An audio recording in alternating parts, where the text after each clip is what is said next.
Visakhapatnam Gopalapatnam crime police స్టేషన్ను సందర్శించి inspection చేపట్టిన నగర police commissioner doctor Shankhabrata Bagchi IPS.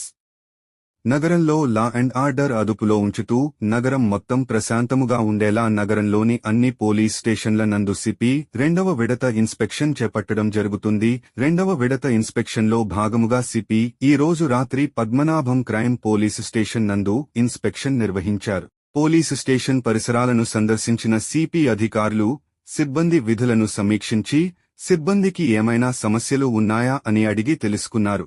Station రికార్డులు అన్నీ సక్రమముగా ఉన్నది లేనిది పరిశీలించి సంబంధిత అధికారులకు తగు ఆదేశాలను జారీ చేయడం జరుగుతుంది. సదరు ఇన్స్పెక్షన్ నందు స్టేషన్ అధికారులు మరియు సిబ్బంది హాజరు కావడం జరిగినది.